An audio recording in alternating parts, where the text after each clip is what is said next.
মাননীয় মুখ্য সম্পাদক মহোদয়, আপুনি জানেনে আপোনাৰ প্ৰতিষ্ঠানৰ কেইজনমান সাংবাদিকে আজিকালি য'তে ত'তে যাকে তাকে যি টি বস্তু বিচাৰি ফুৰে। অহাবাৰ মটৰচাইকেল দি দিম। হ'ব, এইবাৰ ফটো ল'বৰ কাৰণে মোবাইল দিছোঁ, অহাবাৰ যাবৰ কাৰণে মটৰচাইকেল দি দিম আৰু তাৰ পিছত মটৰচাইকেলত ভৰাব তেলো দি দিম। আজিৰ এই ভিডিঅ'টি প্ৰস্তুত কৰিছোঁ অসমৰ কেইটামান সংবাদ প্ৰতিষ্ঠানৰ কেইজনমান মুখ্য সম্পাদকৰ বাবে। মাননীয় মুখ্য সম্পাদক মহোদয়, আপুনি জানেনে আপোনাৰ প্ৰতিষ্ঠানৰ কেইজনমান সাংবাদিকে আজিকালি য'তে ত'তে যাকে তাকে যি টি বস্তু বিচাৰি ফুৰে। কেইদিনমানৰ পূৰ্বে মাননীয় মুখ্যমন্ত্ৰী মহোদয়ে গুৱাহাটী বাহিৰৰ চৰকাৰী স্বীকৃতিপ্ৰাপ্ত সাংবাদিকসকলক একোটাকৈ মোবাইল উপহাৰ দিছিল। কেইদিনমানৰ পাছত কোনোবা এজন সাংবাদিকে এখন সংবাদমেলত মুখ্যমন্ত্ৰী মহোদয়ে ক'লে যে আপুনি এতিয়া মোবাইলটো পাই ভাল লাগিল, সকলোৱে এতিয়া সুধি আছে আপুনি বাইকখন কেতিয়া দিব। মুখ্যমন্ত্ৰী মহোদয়েও বাইক এখন দিম বুলি ক'লে। সেয়া আৰম্ভণি। তাৰ পাছৰ পৰা মুখ্যমন্ত্ৰী মহোদয় য'তেই যায় তাতেই দুই এজন সাংবাদিকে গৈ প্ৰশ্ন কৰে যে আমাক বাইকখন কেতিয়া দিব, আমাক বাইকখন কেতিয়া দিব। মুখ্যমন্ত্ৰী মহোদয়েও কৈ দিলে যে নিৰ্বাচনত জিকিলেই প্ৰতিজন সাংবাদিককে একোখনকৈ বাইক দিব, অকল বাইকেই নহয় পেট্ৰলৰ খৰচো দিব। মুখ্যমন্ত্ৰী মহোদয়ৰ পৰা নিশ্চয়তা পোৱাৰ পাছত এইবাৰ কেইজনমান সাংবাদিকে হাগ্ৰামা মহিলাৰীক গৈ প্ৰশ্ন কৰিলে যে মুখ্যমন্ত্ৰী মহোদয়ে মোবাইল দিছে, বাইক দিম বুলি কৈছে, পেট্ৰল দিম বুলি কৈছে, আপুনি এতিয়া কি দিব। হাগ্ৰামা মহিলায়ো কিবা এটা দিম বুলি ক'লে। ভাগ্য ভাল সেইসকল সাংবাদিক প্ৰধানমন্ত্ৰী আহিলে তেওঁৰ ওচৰলৈ যাব নোৱাৰে, নহ'লে কোনোবা দিনা হয়তো প্ৰধানমন্ত্ৰীকো গৈ প্ৰশ্ন কৰিলেহেঁতেন যে মুখ্যমন্ত্ৰী মহোদয়ে মোবাইল দিছে, বাইক দিম বুলি কৈছে, পেট্ৰল দিম বুলি কৈছে, হাগ্ৰামা মহিলায়ো কিবা এটা দিম বুলি কৈছে, এতিয়া আপুনি কি দিব। সন্মানীয় মুখ্য সম্পাদক মহোদয়, আপোনালোকে বাৰু আপোনালোকৰ সাংবাদিকসকলক ন্যূনতম পাৰিশ্ৰমিকখিনি নিদিয়ে নেকি? মানে এনেকৈ য'তে ত'তে যাকে তাকে বস্তু বিচাৰি থকা দেখিলে বেয়া লাগে।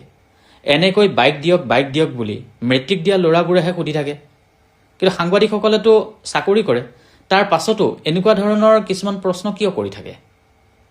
এনেকুৱা ধৰণৰ কথাবোৰে সাংবাদিকতা নামৰ পবিত্ৰ শব্দটোকে জানো কলুষিত কৰা নাই? ধৰি ল'লোঁ কাইলৈ চৰকাৰে প্ৰতিজন সাংবাদিককে একোখনকৈ বাইক দিলেই, এতিয়া সেইখন বাইকত উঠি চৰকাৰে দিয়া মোবাইলটোৰে চৰকাৰৰ সমালোচনামূলক কিবা এটা যদি খবৰ পঠাব লগা হয়, তেনেহ'লে সেই খবৰটো পঠাবনে নপঠায়? আপোনালোক যিমানেই নিৰপেক্ষ নহওক, যিমানেই সত্যৰ পথত আপোনালোকে থাকি বাতৰি পৰিৱেশন কৰিছোঁ বুলি নকওক কিয়, সৰ্বসাধাৰণ ৰাইজৰ কিন্তু আঙুলি আপোনালোকৰ ওপৰত উঠিবই। মোবাইল লৈ, বাইক লৈ আপোনালোকে পক্ষ লোৱা বুলি ক'ব। প্ৰতিটো প্ৰতিষ্ঠানতে দুই এজন শিশুসুলভ লোক থাকেই। ধৰি ল'লোঁ সেই প্ৰশ্ন কৰা লোকসকলো তেনেকুৱা শিশুসুলভ মনৰে, তেওঁলোকে একো চিন্তা চৰ্চা নকৰাকৈ মুখ্যমন্ত্ৰী মহোদয়ক প্ৰশ্নটো কৰি দিলে। কিন্তু আপোনালোকে সেই বাতৰিটো প্ৰচাৰ কৰিলে কিয়? সাংবাদিকতা শব্দটোৰ প্ৰতি আপোনালোক বাৰু সতৰ্ক নহয় নেকি? মানে আমি প্ৰায়ে দেখোঁ যে যেতিয়া কোনোবা এটা ঠাইত কোনোবা এজন সাংবাদিকক যেতিয়া সাধাৰণ জনসাধাৰণে অপমান কৰে, তেওঁক খেদে, তেতিয়া সেই ধৰণৰ খবৰসমূহ আপোনালোকেই আগগুৰি নোহোৱাকৈ ক্লিপ এটা কাটি আপোনালোকৰ পেজতে আপলোড দিয়ে। সাংবাদিকসকলৰ সন্মানৰ প্ৰতি আপোনালোক বাৰু সতৰ্ক নহয় নেকি? আপোনালোকৰ মাজত আন্তৰিকতা নাই নেকি? কাৰণ যদি আপোনালোকৰ প্ৰতিষ্ঠানটোৰ সাংবাদিকসকলৰ মাজত আন্তৰিকতা আছে, একতা আছে, তেনেহ'লে এজন সাংবাদিকৰ সন্মান নষ্ট হোৱা খবৰ এটা আপোনালোকৰ পেজতেই কেনেকৈ প্ৰচাৰ হ'ব পাৰে? কেৱল মাত্ৰ কেবিনত বহি নিজৰ চকীখন সুৰক্ষিত কৰি ৰখাৰ কথা ভাবিলেই নহ'ব। গুৱাহাটী বাহিৰৰ মফচলীয়া অঞ্চলৰ সাংবাদিকসকলৰ সুখ দুখৰ কথাও আপোনালোকে চিন্তা কৰিব লাগিব। গুৱাহাটী বাহিৰৰ এনেকুৱা বহু সাংবাদিক আছে যিসকলে জীৱনত মাত্ৰ এবাৰেই গুৱাহাটীৰ মুখ্য কাৰ্যালয়লৈ আহে বুমটো আৰু আই কাৰ্ডখন নিবৰ বাবে।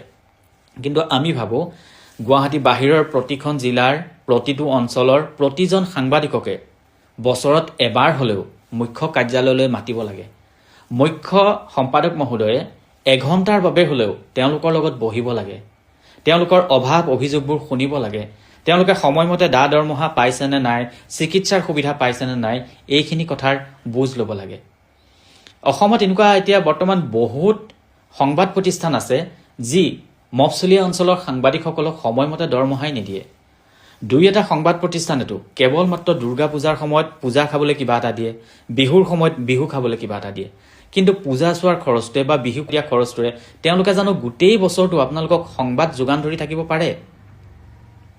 মফচলীয়া অঞ্চলবোৰো প্ৰতিটো অঞ্চলেই সমান নহয়। গুৱাহাটী বাহিৰৰ এনেকুৱা বহুত এলেকা আছে, এনেকুৱা বহুত সাংবাদিক আছে যাৰ এলেকাটো 70-80 কিলোমিটাৰ পৰ্যন্ত হয়। তেওঁলোকে এটা খবৰ সংগ্ৰহ কৰিবৰ বাবে 70-80 কিলোমিটাৰ যাব লাগে নিজৰ তেল খৰচ কৰি। তাৰ পাছতো আপোনালোকে যদি তেওঁলোকক সেইখিনি সা সুবিধা, ন্যূনতম সা সুবিধাখিনি নিদিয়ে, তেনেহ'লে তেওঁলোকে বাৰু এনেকুৱা ধৰণৰ কামসমূহেই নকৰিবনে? কিজানি এইবোৰ কাৰণতেই তেওঁলোকে এনেকৈ মুখ্যমন্ত্ৰী মহোদয়ক বা হাগ্ৰামা মহিলাৰীক কিবা এটা বিচাৰিব লগা হৈছে। এইটো জানো আপোনালোকৰ প্ৰতিষ্ঠানটোৰ বাবে এটা বেয়া খবৰ নহয়। আপোনালোকে নকৰিলেও সাংবাদিকতা শব্দটোক আমি সন্মান কৰোঁ, কাৰণ আমি ভাবোঁ অসমৰ সংবাদ মাধ্যমত এতিয়াও পৰাগ দাসৰ আদৰ্শৰে অনুপ্ৰাণিত বহু ভাল ভাল সাংবাদিক আছে। পুৰণাসকলৰ কথা নকওঁৱেই, নতুনসকলৰ মাজতো বহু প্ৰতিভাধৰ সাংবাদিক আছে। কিন্তু ডাঙৰ কথাটো হৈছে তেওঁলোকক সাধাৰণ ৰাইজে চিনি নাপায়, কাৰণ মালিকক তেল মাৰি কেনেকৈ প্ৰাইম টাইমত শ্ব' এটা ল'ব লাগে সেই কথা তেওঁলোকে নাজানে। সেয়া নজনাৰ বাবেই তেওঁলোকৰ ভাষাৰ দখল থকাৰ পাছতো, বিভিন্ন ক্ষেত্ৰত তেওঁলোকৰ জ্ঞান থকাৰ পাছতো, অনুষ্ঠান এভাগ সুচাৰুৰূপে পৰিচালনা কৰাৰ যোগ্যতা থকাৰ পাছতো তেওঁলোকে আজি বুমটো লৈ ৰাজপথে বাতৰি সংগ্ৰহ কৰি ফুৰিছে। মুখ্যমন্ত্ৰী মহোদয়ে এটা বাইট ল'বৰ বাবে ঘণ্টাৰ পাছত ঘণ্টা বিধানসভাৰ বাহিৰত অপেক্ষা কৰিছে। কোনেও নোচোৱা মৰ্ণিং নিউজ কৰিছে। তেওঁলোকৰ সপোনবোৰৰ কথাও এবাৰ ভাবিবচোন, কাৰণ প্ৰতিজন সাংবাদিকে কেৱল মাত্ৰ টকাৰ বাবে বা কেৱল মাত্ৰ চাকৰি এটাৰ বাবেই তেওঁলোকে সাংবাদিকতা ক্ষেত্ৰখনৰ সৈতে জড়িত হৈ থকা নাই। নতুন প্ৰজন্মৰ এনেকুৱা বহুকেইজন সাংবাদিক আছে যিসকলে চৰকাৰী চাকৰি এৰিও আজি সংবাদ ক্ষেত্ৰখনৰ সৈতে জড়িত হৈ আছে।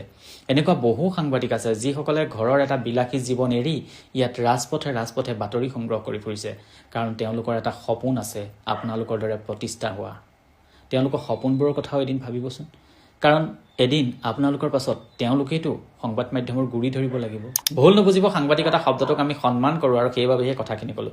এই কথাখিনিয়ে যদি আপোনালোকৰ মনত কিবা দুখ দিছে তেনেহ'লে এজন শুভচিন্তক হিচাপে আমাক ক্ষমা কৰি দিব, কাৰণ আমি বিচাৰোঁ প্ৰতিজন সাংবাদিক নিৰ্ভীক হওক, নিৰপেক্ষ হওক। কোনো মন্ত্ৰীৰ বিধায়কক কিবা এটা খুজিব লগা পৰিস্থিতি কোনো সাংবাদিকৰে নাহক। অহাবাৰ মটৰচাইকেল দি দিম। হ'ব, এইবাৰ ফটো ল'বৰ কাৰণে মোবাইল দিছোঁ, অহাবাৰ যাবৰ কাৰণে মটৰচাইকেল দি দিম, আৰু তাৰ পিছত মটৰচাইকেলত ভৰাব তেলো দি দিম।